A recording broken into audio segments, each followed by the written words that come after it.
Hello students, this is Abhishek Karma and welcome to our channel विद्यास थलीवाले sir. So students, आज हम आपके लेकर आए हैं क्लास 10 एमपी बोर्ड का, जी हाँ, सिविक्स का 12 चैप्टर इंडियन कॉन्स्टिट्यूशन का थर्ड वीडियो लेक्चर। जी हाँ, इस सिविक्स के पॉलिटिक्स के फर्स्ट चैप्टर और ओवरऑल हिस्ट्री के 12 चैप्टर द इंडियन कॉन्स्टिट्यूशन का आज हम तीसरा वीडियो लेक्चर लेकर आए हैं। स्टूडेंट्स, इसके पहले अपने दो वीडियो लेक्चर्स में हमने कॉन्स्टिट्यूशन के फॉर्मेशन, कॉन्स्टिट्यूशन का कॉन्सेप्ट और कॉन्स्टिट्यूशन के नीड के बारे में पढ़ा। हमने साथ ही साथ कॉन्स्टिट्यूएंट असेंबली और ड्राफ्टिंग कमेटी के बारे में पढ़ा। स्टूडेंट्स, आज के वीडियो लेक्चर में हम बात करेंगे भारत के प्रियम्बल की और भारत के संविधान की कुछ खासियत के बारे में, फीचर्स ऑफ इंडियन कॉन्स्टिट्यूशन और इंडियन प्रियम्बल के बारे में। और हम देखेंगे, आज ये जानेंगे, आज आपको इतिहास से वो पर्दा उठाकर हम दिखाएंगे कैसे भारत के संविधान को बदला गया। जी हाँ, बाबा साहब अम्बेडकर के द्वारा लिखे गए उस संविधान को हमारी सरकार ने 1976 में धोखे से बदल दिया था। उसी बात को आपके सामने रखने वाले हैं। आप ये जानेंगे कैसे हम भारतीयों के साथ धोखा हुआ और हमारे संविधान को बदल दिया गया था। तो स्टूडेंट्स, आज का वीडियो बहुत ही ज्यादा नॉलेजफुल रहने वाला है, तो वीडियो के अंत तक जरूर रहिएगा और वीडियो को ज्यादा से ज्यादा शेयर कीजिएगा ताकि सभी लोग सच को जान पाए कि कैसे हमारे बाबा साहब अम्बेडकर के द्वारा लिखे गए संविधान को बदल दिया गया। तो चलिए स्टूडेंट्स, आज का वीडियो बहुत ज्यादा इंटरेस्टिंग और अमेजिंग होने वाला है। चलिए बिना कोई समय गए आज के इस अमेजिंग वीडियो को हम शुरू करते हैं।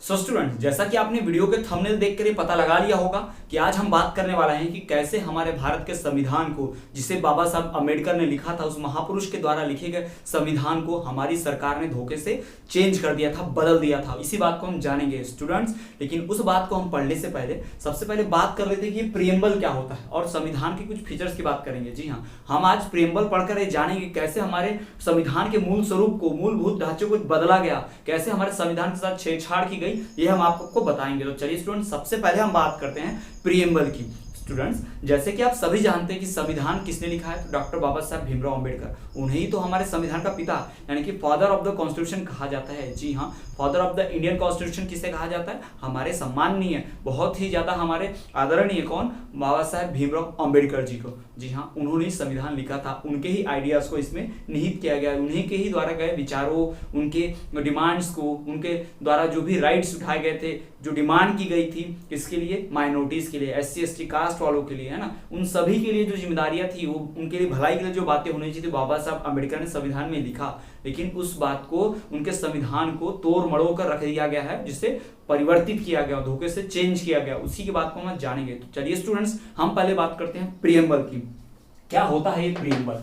प्रियम्बल का मतलब एक्चुअली आप समझ लीजिए शॉर्ट नोट या समरी समझ लीजिए। प्रियम्बल का मतलब क्या? समरी। जी हाँ स्टूडेंट, जैसा कि आपको पता होगा, कोई भी आप बुक पढ़ते हैं, कोई भी एक पुस्तक पढ़ते हैं, तो उसके पेज में, है ना, उस चैप्टर से स्टार्टिंग से पहले, उस बुक के कंटेंट स्टार्टिंग से पहले एक राइटर्स, ऑथर्स का कॉलम होता है, जिसमें ऑथर अपनी बात लिखता है कि उस पुस्तक को उसने क्यों लिखा और उस पुस्तक में क्या क्या है। समरी आपको उस फ्रंट पेज पे, सेकंड पेज पे मिल जाती है आपको। तो ठीक उसी तरह हमारे कॉन्स्टिट्यूशन में क्या लिखा गया है, हमारे कॉन्स्टिट्यूशन का बेस क्या है, हमारे संविधान को किस आधार पर बनाया गया है, उसकी बातें हमारे संविधान में के पहले पन्ने पर, जिसे प्रियम्बल कहा जाता है, प्रियम्बल ऑफ इंडियन कॉन्स्टिट्यूशन। जी हाँ, जिसे प्रारूप कहा गया है, स्वरूप समझ लिया, हमारे संविधान का छोटा रूप, शॉर्ट नोट, समरी लिखी गई है, उसी को हम प्रियम्बल कहते हैं। अब इस प्रियम्बल में हमारे कॉन्स्टिट्यूशन मेकर्स के सारे आइडियाज हैं। कॉन्स्टिट्यूशन मेकर्स, संविधान बनाने वाले, हमारे भारतीय संविधान के निर्माता बाबा साहब अम्बेडकर हो गए, ये डॉक्टर राजेंद्र प्रसाद हो गए। संविधान लिखते वक्त इनके दिमाग में क्या था, ये संविधान क्यों बना रहे थे? वो जैसे कोई बुक लिख रहे थे, यानी संविधान जब लिख रहे थे, जिन्होंने सोचा होगा कि हमारे भारत के लोग ऐसे रूल करेंगे, हमारे भारत के लोगों को ये अधिकार मिलेगा, हमारे देश के लोग इस तरह से जी पाएंगे, इसलिए हमें संविधान लिख रहे हैं। तो वो जो फीलिंग्स थी, वो जो आइडियाज हैं, वो सब कुछ कहाँ है? इसी प्रियम्बल में है। जी हाँ स्टूडेंट्स, आप यहाँ पिक्चर में देख पा रहे हैं कि प्रियम्बल क्या होता है। यही हमारे कॉन्स्टिट्यूशन में क्या है? प्रियम्बल है। आप यहाँ पिक्स में देख लीजिए, आपको यहाँ दिख रहा होगा प्रियम्बल का स्वरूप। ये हमारे जो कॉन्स्टिट्यूशन है इंडियन कॉन्स्टिट्यूशन का, वही प्रियम्बल। यहाँ पर साफ साफ लिखा हुआ है कि भारत का कॉन्स्टिट्यूशन का प्रियम्बल है, कॉन्स्टिट्यूशन ऑफ इंडिया, फिर प्रियम्बल उसमें लिखा हुआ है, we the people of India having solemnly resolved to constitute India into a sovereign, secular socialist, है ना, sovereign, socialist, secular, democratic republic, and to secure all its citizen, उसके नागरिकों को क्या देने के लिए? Justice, social, economic and political liberty of thought, expressions, belief, faith and worship. जी हाँ स्टूडेंट्स, और तो उसमें यह भी लिखा हुआ है कि equality of status end of opportunity, सभी को समानता मिलेगी, जस्टिस मिलेगा, साथ ही साथ सभी को फैटर्निटी होगी, उनकी आजाद, डिग्निटी यानी उनकी गरिमा बनाए रखने की, fraternity assuring the dignity of the individual and the unity and integrity of the nation. in our Constituent Assembly this 26th day of November 1949 do hereby adopt, enact and give to ourselves the Constitution। जी हाँ, तो यही हमारा संविधान कहता है, यही हमारा क्या है, प्रियम्बल है। यही प्रियम्बल क्या करता है, भारत के संविधान को दर्शाता है कि संविधान में क्या निहित है, हमारे कॉन्स्टिट्यूशन में क्या लिखा हुआ है, उसके अंदर क्या है, हमारे कॉन्स्टिट्यूशन बनाने वाले उसमें क्या डाला, ये सारा बात उन्होंने बताया है, उसे ही प्रियम्बल कहा जाता है। चलिए स्टूडेंट्स हम देखते हैं प्रियम्बल को। प्रियम्बल इज द एसेंस और स्पिरिट ऑफ कॉन्स्टिट्यूशन। प्रियम्बल को संविधान की आत्मा कहा जाता है। क्या कहा जाता है, आत्मा। प्रियम्बल इज द इसेंस और spirit of our constitution. Preamble जो है वो हमारे संविधान का, हमारे जो भी कॉन्स्टिट्यूशन जिसे हमारे फ्रेमर्स ने यानी कॉन्स्टिट्यूशन बनाने वालों ने, संविधान के निर्माताओं ने, बाबा साहब अम्बेडकर ने, डॉक्टर राजेंद्र प्रसाद ने, उसमें जो बातें लिखी थी, जिस विचार से सोचकर लिखी थी, कि उनके मन में जो भाव थे लिखते वक्त, उन्हीं भावों को, उसी को क्या कहा गया, प्रियम्बल कहा है। The objectives of the constitution were incorporate. हमारे संविधान के उद्देश्य, हमारा संविधान क्यों बनाया जा रहा है, इसका मकसद क्या है, क्यों बनाया जा रहा है। Having solemnly resolve India into a sovereign socialist secular, है ना, डेमोक्रेटिक रिपब्लिक, जो हमने बताया आपको, वही चीज कॉन्स्टिट्यूशन का, संविधान को, हमारे देश को बनाने के लिए क्या बनाना है, हमारे देश को डेमोक्रेटिक रिपब्लिक बनाना है ना।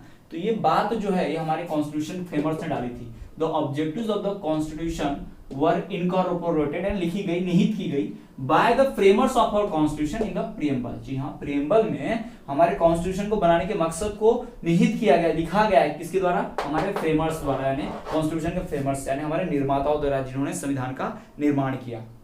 ठीक, it is the resolve and feelings of framers of the constitution. एक रिजॉल्व है, रिजॉल्व मतलब एक सार है, समरी की तरह है, और हमारे कॉन्स्टिट्यूशन मेकर्स का, हमारे कॉन्स्टिट्यूशन फ्रेमर्स का फीलिंग्स जो है, कौन, प्रियम्बल। जी, प्रियम्बल पढ़ के आप कॉन्स्टिट्यूशन को पूरा पता लगा सकते हैं।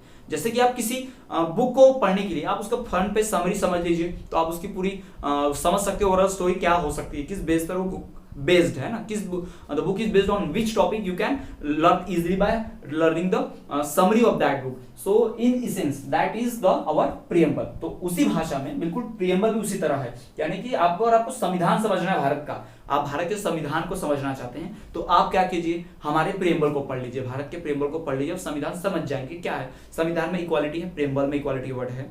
संविधान, हमारा देश लोकतांत्रिक है, डेमोक्रेटिक वर्ड है। हमारा देश क्या है, बहुत सारे से जो सोवर्जियन है, इंटीग्रिटी है, इक्वालिटी है, ये जो सारी चीजें हैं हमारे देश में, संविधान में, लोकतंत्र में, वो सब प्रियम्बल में दी गई हैं। तो उसी बेस पे बना है। As per 42nd amendment in 76, India was declared a socialist secular state। अब यहाँ पर ध्यान दीजिए, सारा गलत बात यहीं पर हुआ।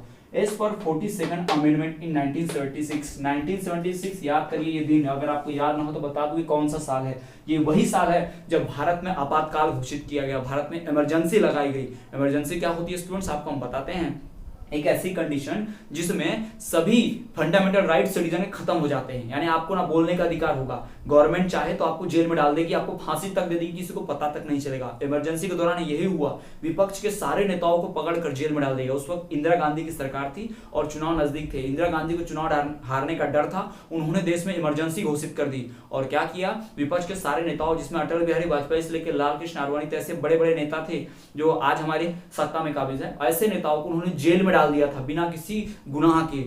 किस बेस पे, इस कारण, बस इमरजेंसी कारण, आपातकाल घोषित करके, ये नेता बाहर रहेंगे, ना चुनाव लड़ेंगे, ना मैं चुनाव हारूंगी। इसीलिए इंदिरा गांधी ने इन सबको इमरजेंसी लगाकर जेल में डाल दिया। और 1976 में, इसी 1976 में क्या किया उन्होंने, इन सारे नेताओं को जेल में डाल दिया। कोई विपक्ष का नेता नहीं, कोई अपोजिशन पार्टी नहीं, और पार्लियामेंट में डायरेक्ट क्या करते, बिना पार्लियामेंट मीटिंग बुलाए भी नहीं, मीटिंग भी नहीं बुलाएगा, और क्या किया, हमारे कॉन्स्टिट्यूशन को चेंज किया गया, हमारे कॉन्स्टिट्यूशन को चेंज करना, बिल पास कर दिया गया। चलिए स्टूडेंट्स, आपको ये तो शॉर्ट स्टोरी थी, अब आपको बताते हैं शुरुआत कहां से हुई थी। भारत जब कॉन्स्टिट्यूशन बन रहा था, भारत का जब संविधान निर्माण हो रहा था, तो बाबा साहब अम्बेडकर हो गए, जवाहरलाल नेहरू हो गए, सरदार वल्लभ भाई पटेल हो गए, ऐसे बड़े बड़े लीडर्स थे जो चाहते थे कि माइनॉरिटीज को राइट्स मिले, यानी कि हमारे समाज में, हमारे देश में जो कुछ जो माइनॉरिटी है, अल्पसंख्यक है, जैसे कि for example SC, ST, OBC, इनके साथ बहुत अत्याचार हुआ है। जैसे आप जानते हैं कि प्राचीन समय में अनटचेबिलिटी परफॉर्म होती थी। हमारे समाज में ऐसे लोग थे जो क्या करते थे, कुछ जाति के नाम पर लोगों के साथ अत्याचार, भेदभाव किया करते थे। तो इसी भेदभाव को मिटाने के लिए इन माइनॉरिटीज को, अल्पसंख्यक को एक्स्ट्रा राइट दिए जाने थे, यानी कि रिजर्वेशन, जिसे आरक्षण कहा गया। ठीक, आप ये इतना तो आप जानते हैं कि हमारे संविधान में रिजर्वेशन दिया गया है, SC, ST, OBC को। पता है आपको कि माइनॉरिटीज को क्या मिला है, आरक्षण मिला है। ठीक है, तो हमारे बाबा साहब अम्बेडकर जी जो थे वो रिजर्वेशन के सपोर्ट में थे, वो चाहते थे कि आरक्षण मिलना चाहिए। बट कुछ लोग ऐसे भी थे, अब हम नाम नहीं ले सकते यहाँ पर उन लीडर्स का, वरना एक डिबेट शुरू हो जाएगा या हो सकता है हमें क्रिटिसिज्म झेलना पड़े, इसलिए हम नाम नहीं लेंगे किसी लीडर का। बट कुछ लीडर ऐसे थे जो चाहते थे कि रिजर्वेशन ना लागू हो। जी हाँ, उस वक्त जब कॉन्स्टिट्यूशन बन रहा था तो कुछ लोग चाहते थे कि रिजर्वेशन ना लागू हो, जबकि बाबा साहब अम्बेडकर पूरे फेवर में थे, सरदार वल्लभ भाई पटेल हो गए, सब लोग पूरे फेवर में थे कि रिजर्वेशन मिलना चाहिए, आरक्षण होना चाहिए। ठीक, तो पर अगर भारत में क्या कहा गया कि इक्वालिटी भी है, सेकुलर भी है, बट हमारे यहाँ क्या होता है, धर्म के आधार पर, जाति के आधार पर आरक्षण मिलता है। इतनी बात तो आप भी जानते हैं। जैसे फॉर एग्जांपल हम बता दें आपको, किसी एक पर्टिकुलर कास्ट को क्या होता है, गवर्नमेंट कॉलेज में कम मार्क्स में ही एडमिशन मिल जाता है, बट किसी पर्टिकुलर रिलीजन को क्या होता है, उसके लिए गवर्नमेंट कॉलेज में सीटें फिक्स कर दी जाती हैं। तो रिलीजन के बेस पे, कास्ट के बेस पे हमारे यहाँ रिजर्वेशन आरक्षण प्राप्त है।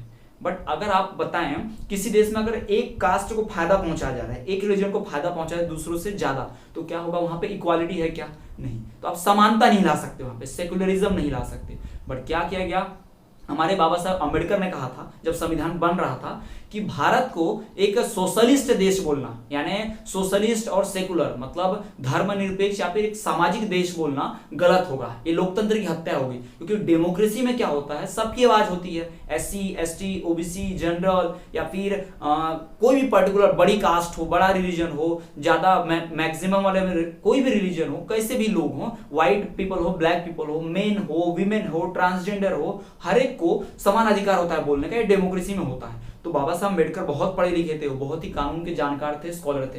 तो उन्होंने कहा कि जो सोशलिस्ट शब्द है, समाजवाद जो शब्द है, इसे भारत के संविधान में अगर हम डालेंगे, यानी भारत को अगर सोशलिस्ट कंट्री बनाएंगे, तो ये लोकतंत्र की हत्या हो जाएगी। क्योंकि लोकतंत्र में कभी भी सोशलिस्ट नहीं होता। यदि आप डेमोक्रेसी लाएंगे तो आप सोशलिस्ट नहीं ला सकते, यदि आप सेकुलरिज्म लाएंगे तो आप रिजर्वेशन नहीं दे सकते। क्योंकि सेकुलरिज्म में क्या होता है, सभी धर्म को समान मानते हैं, लेकिन आप जाति के आधार पर ही रिजर्वेशन दे रहे हैं। बाबा साहब अम्बेडकर चाहते थे कि जो लोग क्या हैं, लोअर कास्ट वाले हैं, उन्हें जरूरत है आरक्षण की, तो आरक्षण दिया जाना चाहिए। बट अब आरक्षण दे रहे हैं, मतलब क्या हो रहा है, एक कास्ट को फेवर कर रहे हैं, एक कास्ट को नहीं कर रहे हैं। तो ये भेदभाव तो नहीं है, क्योंकि इसमें जो गरीब कास्ट है या फिर बहुत ही लोअर कास्ट है, जो पिछड़ी हुई है, उसको हेल्प कर रहे हैं ना। तो गरीब की मदद करना और अमीर की मदद नहीं करना, भेदभाव नहीं कहलाता, ये क्या कहलाता है, इक्वालिटी ही कहलाता है। लेकिन ये सेकुलरिज्म नहीं कर सकते, क्योंकि जाति के आधार पर और जाति के आधार पर और धर्म के आधार पर आपने आरक्षण दिया है, विशेष फायदा पहुंचा रहे। जब आप किसी को विशेष फायदा पहुंचा रहे तो सेकुलरिज्म नहीं है। सेकुलरिज्म का मतलब क्या होता है, धर्मनिरपेक्षता,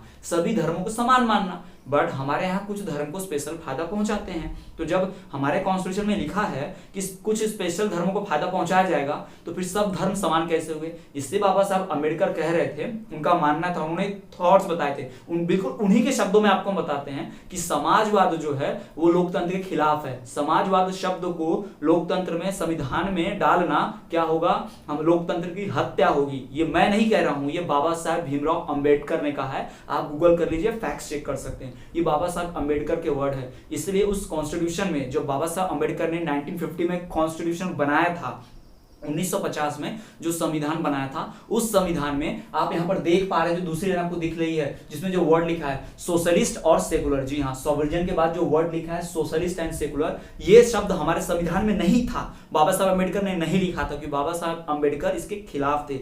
लेकिन इंदिरा गांधी ने 1976 में इमरजेंसी लगाकर, सारे नेताओं को जेल में डालकर, पार्लियामेंट को लगभग बंद कराकर, बिना मेजोरिटी लिए, बिना वोटिंग किए ही हमारे संविधान में धोखे से कौन सा वर्ड, ये दो वर्ड है, सोशलिस्ट और सेकुलर वर्ड ऐड कर दिया। ये 42nd अमेंडमेंट के थ्रू किया गया था, यानी बिना जनता से पूछे, जनता चाहती भी नहीं थी, पॉलिटिकल पार्टीज भी उस वक्त नहीं थी, सबको अपोजिशन को जेल में डाल दिया गया था, ना किसी को सूचना दी गई, ना कोई बहस हुई पार्लियामेंट में, ना कोई बिल पेश हुआ, डायरेक्ट ही क्या कर दिया गया, वोट जबरदस्ती डाल दिया गया और बाबा साहब के द्वारा बनाए गए संविधान को बदल दिया, लोकतंत्र की हत्या कर दी गई। यह आप क्लियरली देख सकते हैं स्टूडेंट। आपको बताया नहीं जाता, हिस्ट्री में आपको फैक्ट पढ़ाया नहीं जाता, आपको किताबों में लिखाया नहीं गया है, ना बताया गया है, छुपाने की कोशिश की गई है फैक्ट। अगर आप जानना चाहते हैं सच, तो आप जाइए गूगल कीजिए, किसी से छुपा नहीं है, बस इसे बताया नहीं जाता, इसे छुपाने की कोशिश की जाती है। तो आप जा सकते हैं, गूगल कर सकते हैं, ये सोशलिस्ट और सेकुलर वर्ड कब ऐड हुआ, किसने किया, क्यों किया, ये सब कुछ आपको मिल जाएगा। स्टूडेंट्स, अगर आप इससे जुड़ी और जानकारी जानना चाहते हैं और उस समय की पूरी कहानी को समझना चाहते हैं तो मैं आपको रिकमेंड करूंगा, एक मूवी है इन बॉलीवुड में, एक मूवी आई थी 2070 में, उस मूवी का नाम था तशकंत फाइल्स। जी हाँ, द तशकंत फाइल्स। उस मूवी को जाइए पढ़िए, उस मूवी को देखिए आप और उससे जुड़ी किताब को, फैक्ट्स को पढ़िए तो आपको समझ में आएगा पूरा इतिहास, कैसे बाबा साहब अम्बेडकर के द्वारा बनाए गए संविधान को उस वक्त की सरकार, तत्कालीन सरकार इंदिरा गांधी की सरकार ने बदल दिया था और लोकतंत्र की हत्या की थी। तो स्टूडेंट्स आप जा सकते हैं और उसे देख सकते हैं। तो स्टूडेंट्स ये हमारे से सच, हमारे इतिहास का सच, हमारे संविधान का सच हमसे छुपाया जाता है, हमें गुमराह किया जाता है। कभी भी छात्रों को किताबों में पढ़ाया नहीं जाता। इवन आपकी टेक्स्ट बुक में ये नहीं दिया गया कि इस सोशलिस्ट सेकुलर शब्द को जबरदस्ती डाला गया था, बाबा साहब अम्बेडकर ने नहीं लिखा था, ये भी नहीं लिखा। बस आपके बुक में क्या लिख दिया गया है कि इस शब्द को 42nd अमेंडमेंट में शामिल किया गया, यानी 42nd टाइम्स जब संविधान को चेंज किया गया तो उस वक्त ये डाला गया। ये नहीं बताया गया कि बाबा साहब अम्बेडकर चाहते थे कि ये वर्ड ना ऐड हो, ये भी नहीं बताया कि जबरदस्ती इमरजेंसी के वक्त इसको ऐड किया गया था, ये भी नहीं बताया कि सारे लीडर्स को जेल में डाला गया था तब जाके ऐड किया। यानी सरकार जो है इस बात को छुपाना चाहती थी उस वक्त की हमसे, और छुपाया भी गया। और आप में से हम बेट कर सकते हैं, शर्त लगा सकते हैं कि आप में से 99% लोग ऐसे होंगे जिन्हें ये बात पता नहीं थी बिल्कुल भी, और आज आपको जानने मिला है। अगर आप इसकी और फुल डिटेल जानना चाहते हैं, गूगल पर जाइए, सर्च करिए और उस मूवी को जो हमने आपको बताया, रिकमेंड किया द तशकंत फाइल्स, उस मूवी को आप जाइए और देखिए, आपको पूरा का पूरा हिस्ट्री क्लियर हो जाएगा, कैसे आपको गुमराह किया गया, हम भारत के लोग कैसे धोखा दिया गया, बाबा साहब अम्बेडकर के द्वारा बनाए गए संविधान को चेंज किया गया और लोकतंत्र की हत्या हुई थी 1976 में। वो आप देख सकते हैं, जाके समझ सकते हैं पूरी तरह से। तो स्टूडेंट्स ये हमें ध्यान रखना है कि बाबा साहब अम्बेडकर ने जो संविधान बनाया था उस संविधान में दो शब्द सोशलिस्ट और सेकुलर नहीं थे, इसे जबरदस्ती डाला गया संविधान में, हमारी लोगों की मर्जी के खिलाफ, बिना संसद में बिल लाए, बिना नेताओं से पूछे लोकतंत्र की हत्या करके लाया गया था ये। तो ये बात हुआ था स्टूडेंट्स, ये हमारी हिस्ट्री में छुपाया गया। तो यही फैक्ट है, आप जाके चेक कर सकते हो, क्रॉस चेक कर सकते हैं। तो ये था स्टूडेंट्स प्रियम्बल जो हमने देखा। प्रियम्बल का मतलब क्या होता है? समरी। समरी मीन्स क्या? किसी भी चीज को डिटेल में पढ़ने से पहले एक शॉर्ट स्टोरी जो आप जानना चाहते हो उसके बारे में, या कह सकते हैं ट्रेलर की तरह, एक ट्रेलर है ना, हमारे कॉन्स्टिट्यूशन एक पूरी तरह से जो स्टोरी है उसकी समरी, उसका शॉर्ट नोट जो लिखा हुआ है उसे क्या कहा जाता है? प्रियम्बल कहा जाता है। प्रियम्बल क्या इंडिकेट करता है? हमारे कॉन्स्टिट्यूशन बनाने वालों के जो दिमाग में आइडिया था, जो उनकी फीलिंग्स थी वो, और तो और हमारे संविधान का ऑब्जेक्टिव क्या है, what was the objective of our constitution, वो भी यही लिखा हुआ है। हमारे संविधान का ऑब्जेक्टिव क्या रहा? इक्वालिटी होनी चाहिए, फ्रेटर्निटी होनी चाहिए, है ना, डेमोक्रेसी होनी चाहिए, हमारे संविधान के क्या थे? उद्देश्य थे। ये हमारे प्रियम्बल में इंक्लूड है स्टूडेंट्स। और हमारे संविधान में लिखा ही बहुत अच्छे से ही है कि हम भारत के लोग, यानी भारत के लोग, हम भारत के लोग ही संविधान बना रहे हैं और ये भारत के लोगों के लिए ही बना रहे हैं और भारत के लोगों को ही समर्पित करते हैं, लिखा भी हुआ है कॉन्स्टिट्यूशन के प्रियम्बल में सीधे। तो स्टूडेंट्स ये बात थी प्रियम्बल की। अब हम बात करेंगे हमारे संविधान के खास बातों की, यानी कि फीचर्स ऑफ इंडियन कॉन्स्टिट्यूशन। तो चलिए स्टूडेंट्स हम बात करते हैं फीचर्स ऑफ इंडियन कॉन्स्टिट्यूशन की। यदि आप लिखना चाहते हैं तो पॉज करके लिख लीजिए, फिर स्क्रीनशॉट ले लीजिए। तो चलिए let us see the features of Indian constitution. तो स्टूडेंट्स हमें बात करनी है हमारे भारत के संविधान यानी कि इंडियन कॉन्स्टिट्यूशन के स्पेशल फीचर्स की। हम पढ़ेंगे कि हमारे संविधान की क्या क्या खासियत हैं, क्या क्या खास बातें, विशेषताएं हमारे संविधान में निहित हैं। चलिए उस बात की हम चर्चा करते हैं। तो देखिए स्टूडेंट्स, इंडियन कॉन्स्टिट्यूशन जो है सबसे रिटन एंड लार्जेस्ट है, आप सभी को पता है। रिटन एंड लार्जेस्ट, बहुत ही बड़ा और लिखा हुआ संविधान है ना। हमारे टोटल 395 आर्टिकल्स हमारे कॉन्स्टिट्यूशन में, जो दुनिया के सभी कॉन्स्टिट्यूशन से ऑलमोस्ट डबल से भी ज्यादा आर्टिकल्स प्रेजेंट हैं। दुनिया का जो दूसरा सबसे बड़ा कॉन्स्टिट्यूशन है उसमें लगभग 150 के आसपास आर्टिकल्स हैं। एग्जैक्टली उसके बारे में थोड़ा सा पढ़ लेंगे, लेकिन इंडिया का जो है सबसे लार्जेस्ट डबल, उससे इवन 2 गुना से भी ज्यादा हमारे यहाँ क्या है? आर्टिकल्स। यानी आप कह सकते हैं कि बहुत ही बड़ा, लार्जेस्ट है और रिटन फॉर्म में, यानी सब कुछ लिखा हुआ है। दूसरा, rigid and flexible. Rigid and flexible क्या होता है? ये खास बात है। तो किसी भी कॉन्स्टिट्यूशन में चेंजेस लाना, यानी जिसे अमेंडमेंट कहा जाता है, सुधार, संशोधन हिंदी में कहा जाता है। अमेंडमेंट मतलब संशोधन, यानी एक बार संविधान लिख दिया तो उसे चेंज करने की जरूरत भी पड़ती है, तो उसमें कुछ गलत हुआ तो चेंज भी होता है। तो उस प्रोसेस के बेस पे अगर चेंज करने की प्रोसेस आसान है तो उसको फ्लेक्सिबल, और नहीं है तो रिजिड। तो इस तरह से कहा जाता है, फ्लेक्सिबल और रिजिड, ये भी फीचर है हमारे कॉन्स्टिट्यूशन, दोनों है। आसानी से भी चेंज होने वाले फीचर्स हैं और बहुत मुश्किल से चेंज होने वाले फीचर्स भी हैं, इसलिए हमारा कॉन्स्टिट्यूशन रिजिड भी और फ्लेक्सिबल भी। उसके बाद है सॉवरेन स्टेट। सॉवरेन स्टेट का मतलब क्या होता है? कि हमारी कंट्री जो खुद के इस पे बेस पे चलेगी, यानी खुद के रूल्स बनाएगी, खुद के रेगुलेशन, किसी बाहर के कंट्री का इंटरफेयर नहीं सहेगी। यानी हम अपने कॉन्स्टिट्यूशन खुद बनाएं, हम अपने रूल्स रेगुलेशन खुद बनाते हैं, अपने कंट्री को खुद ही रूल करते हैं, हमें किसी बाहरी पावर, फोर्स, ताकत, देश की दखलंदाजी नहीं है। चौथा, पार्लियामेंट्री फॉर्म ऑफ गवर्नमेंट, यानी कि हमारे यहाँ जो सरकार होगी वो कैसे होगी? पार्लियामेंट्री, यानी कि संसद भवन में बैठेगी, रिप्रेजेंटेटिव रहेंगे। पार्लियामेंट तो आप जानते हैं, और federal form of government. Federal form of government का मतलब क्या होता है? ऐसी सरकार जो लेवल्स में बटी हो, जैसे कि सेंट्रल गवर्नमेंट और स्टेट गवर्नमेंट। एक सरकार यानी किसी भी देश में अगर एक से ज्यादा लेवल की सरकार है, यानी 2 लेवल या उससे ज्यादा की सरकार है, तो उसको हम क्या बोल देते हैं? फेडरल फॉर्म ऑफ गवर्नमेंट बोलते हैं। 2 लेवल की है तो क्या हो जाएगा? सेंट्रल गवर्नमेंट केंद्रीय सरकार, स्टेट गवर्नमेंट राज्य की सरकार। जैसा हमारे देश में आप जानते हैं पूरे देश को संभालने के लिए सेंट्रल गवर्नमेंट और हर एक राज्य को अलग अलग संभालने के लिए स्टेट गवर्नमेंट। ठीक। इंडिपेंडेंट एंड इम्पार्शियल जुडिशरी, स्वतंत्र एवं बिना भेदभाव के न्यायपालिका। मतलब हमारे जो जुडिशरी है उस पर किसी का फेवर नहीं, उस पर किसी का भी फोर्स नहीं चलता, यानी प्रेसिडेंट प्राइम मिनिस्टर भी जुडिशरी से बड़े नहीं है। हमारे की जो न्यायपालिका है जुडिशरी वो सबसे ऊपर है। वो ना भेदभाव करती है, ना किसी के साथ सपोर्ट है, ना किसी का फेवर लेती है, ना किसी को अपोज करती है। हमारी जुडिशरी इम्पार्शियल यानी भेदभाव रहित रहती है हमेशा, ना कोई पार्शियलिटी नहीं करती। फंडामेंटल राइट्स एंड ड्यूटीज, यानी हमारे यहाँ के जो सिटीजन्स होंगे, नागरिक होंगे, उन्हें क्या मिले हैं? मूलभूत सुविधाएं, फंडामेंटल राइट्स मिले हैं ना, जिसे मूलभूत या मौलिक अधिकार कहते हैं। और कुछ मौलिक जिम्मेदारियां भी होती हैं, जैसे हमारे फंडामेंटल राइट्स यानी कि राइट टू फ्रीडम, हमें आज़ादी का अधिकार है अपने मन से खाने पीने का, बोलने का, है ना, अपने मन से उठने बैठने का, अपने मन से कपड़े पहनने का, अपने मन के स्पीच देने का, ये सब हमें अधिकार है। और हमारी कुछ ड्यूटीज हैं, जैसे कि जब देश को हमारी जरूरत पड़े तो हमें जाना होगा, नेशनल एंथम के समय सावधान मुद्रा में खड़े रहना, नेशनल फ्लैग की रिस्पेक्ट करना, नेशनल सिंबल्स को प्रोटेक्ट करना, देश की यूनिटी को बचाना, है ना, जो यूनिटी खराब कर रहा हो देश की उसे पहचानना और सरकार के ध्यान में लाना, उसे रोकना, ये सब हमारी फंडामेंटल क्या है? ड्यूटीज है।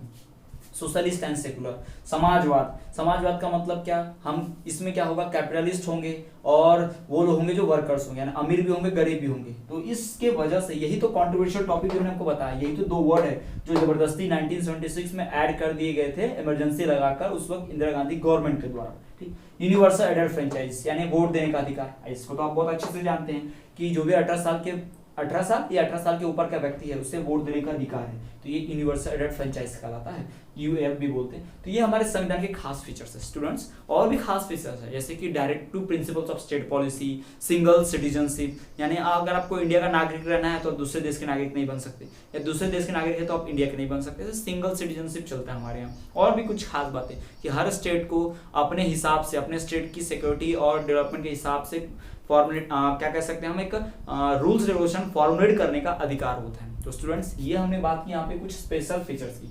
इन्हीं स्पेशल फीचर्स को हम डिटेल में पढ़ेंगे कि रिटर्न एंड लार्जेस्ट कैसे है, क्यों है, रिजिड एंड फ्लेक्सिबल कैसे है, क्यों है, और इन सारे खास फीचर्स को हम डिटेल में पढ़ेंगे। स्टूडेंट्स आपके बोर्ड के एग्जाम के पॉइंट ऑफ व्यू से बहुत ही इंपॉर्टेंट है। अक्सर आपको 3 फीचर्स, 4 फीचर या फिर 2 फीचर्स ऐसे एग्जाम में लिखने आते हैं। 5 मार्क्स का एक लॉन्ग क्वेश्चन भी आ सकता है यहाँ से, या 3 मार्क्स या 4 मार्क्स का शॉर्ट या मीडियम क्वेश्चन भी आ सकता है। स्टूडेंट्स आपको ध्यान रखना है कि बहुत ही इंपॉर्टेंट टॉपिक है। और इसके बाद तो ये हमारा चैप्टर लगभग खत्म ही है, यानी इन फीचर्स को हम एक एक करके पढ़ेंगे तो चैप्टर दी एंड हो जाएगा। कोई बड़ा चैप्टर नहीं है, बट आपको स्टूडेंट्स ये फीचर्स याद रखने होंगे। ऐसा भी नहीं है कि इसको रटना पड़ेगा आपको, आप सिर्फ इन फीचर को समझिए कि संविधान कैसा है। जैसा हमने आपको बताया प्रियम्बल के बारे में, कैसे उसे चेंज किया गया, कैसे लोकतंत्र की हत्या की गई, कैसे जबरदस्ती ये 2 शब्द सोशलिस्ट एंड सेकुलर हमारे देश के लोगों को धोखा देकर संविधान में ऐड किया गया, कैसे बाबा साहब अम्बेडकर द्वारा लिखे गए संविधान को बदल दिया गया, ये सब कुछ हमने बताया आपको प्रियम्बल में। तो इसी तरह से आप ध्यान में रखिए, रटना नहीं पड़ेगा आपको। ये बात जो हमने आपको बताई आप हमेशा याद रख पाएंगे ओरली, रटना नहीं पड़ेगा। तो यही बात हम कहना चाहते हैं कि हम जितने भी फीचर्स पढ़ेंगे, जितने भी 9 फीचर्स हैं और 2 फीचर्स है, direct to principle of state policy 10, single citizenship 11, तो ये सारे जो स्पेशल फीचर्स आपको देखने मिलेंगे हम उन्हें डिटेल में स्टडी करेंगे और पढ़ेंगे कि कैसे वो हमारे कॉन्स्टिट्यूशन में इंक्लूड है। हम और भी बातें करेंगे जैसे अमेंडमेंट क्या होता है स्टूडेंट्स, है ना। अमेंडमेंट जो हमने शब्द पढ़ा on 42 second amendment socialist and secular word were added in our preamble, constitution में ऐड किए गए थे। तो अमेंडमेंट का मतलब होता है संशोधन, यानी कि अगर हमें इस कॉन्स्टिट्यूशन पहले से लिखे हुए कॉन्स्टिट्यूशन को कुछ चेंज करना है, मतलब उसमें नया लॉ ऐड करना है, पुराने लॉ को हटाना है, या पुराने लिखे लॉ को थोड़ा सा चेंज कर रहे हैं, तो उसमें हमें क्या करना पड़ेगा? अमेंडमेंट। और ये अमेंडमेंट की प्रोसेस पार्लियामेंट में होती है, सबकी मर्जी से होती है। देश में इमरजेंसी लगाकर सब नेताओं को जेल में डालकर इस तरह से अमेंडमेंट नहीं होता है, वो धोखा देना है, लोकतंत्र की हत्या है। तो हम यही बात सारी चीजें पढ़ने वाले हैं। तो स्टूडेंट्स ये बात कर ली हमने किसकी? फीचर्स ऑफ इंडियन कॉन्स्टिट्यूशन की। तो इसके बाद हम जो पढ़ने वाले हैं फीचर्स में, जैसे कि return and largest, rigid and flexible, sovereign state, ठीक। तो इस सारे को हम पढ़ेंगे कि करके डिटेल में। स्टूडेंट्स आज के वीडियो लेक्चर में इतना ही। इसके पहले इस वीडियो लेक्चर में हमने बात की प्रियम्बल की। जी हाँ, हमने देखा कि प्रियम्बल क्या होता है, हमने पढ़ा कि वो हमारा जो कॉन्स्टिट्यूशन होता है उसका क्या एक समरी है, उसका एक शॉर्ट नोट की तरह है, जिसे पढ़कर हम पूरे कॉन्स्टिट्यूशन के बारे में जान सकते हैं। हम कॉन्स्टिट्यूशन के ऑब्जेक्टिव्स को जान सकते हैं प्रियम्बल पढ़ के। हम हमारे कॉन्स्टिट्यूशन फ्रेमवर्क्स के आइडियाज को, उनके आइडियल्स को, उनके फीलिंग्स को समझ सकते हैं किसे पढ़ के, हमारे प्रियम्बल को पढ़ के। प्रियम्बल में जो स्पेशल वर्ड्स है, खासियत है हमारे कॉन्स्टिट्यूशन, जैसे कि इक्वालिटी, फ्रेटर्निटी, सोवर्जियन, है ना, डेमोक्रेसी, ये शब्द क्या है, ये सब के सब क्या है, जुडिशरी, इक्वालिटी, ये सब जो है एक स्पेशल वर्ड्स हैं जो हमारे कॉन्स्टिट्यूशन इसी बेस पे बना है। यानी जो भी लॉ बनेंगे इक्वल बेस पे बनेंगे, जो भी लॉ बनेंगे डेमोक्रेसी के तहत बनेंगे। तो इन्हीं को ध्यान में रखकर हमारे संविधान का निर्माण किया गया है, भारतीय समाज का निर्माण किया गया है। ठीक, तो स्टूडेंट्स आगे की वीडियो लेक्चर में बात करेंगे फीचर्स की। तो आई होप वीडियो लेक्चर आपको पसंद आएगा। इस वीडियो को ज्यादा से ज्यादा अपने फ्रेंड तक शेयर कीजिए, ताकि जो इतिहास आपसे छुपाया गया है, हमारी सरकार ने जो आपसे झूठ बोला है, जो छुपाने की कोशिश की है, जो लोकतंत्र की हत्या की गई है, बाबा साहब अम्बेडकर संविधान को बदला गया धोखे से, उस बारे में हर कोई जान पाए स्टूडेंट्स, क्योंकि ये किताबों में नहीं पढ़ाया जाता, छुपाया जाता है हमसे। तो ज्यादा से ज्यादा लोगों तक इसे शेयर कीजिए, लाइक कीजिए। तब तक के लिए देखते रहिए हमारे चैनल पर इसी तरह विद्यास्थली वाले सर।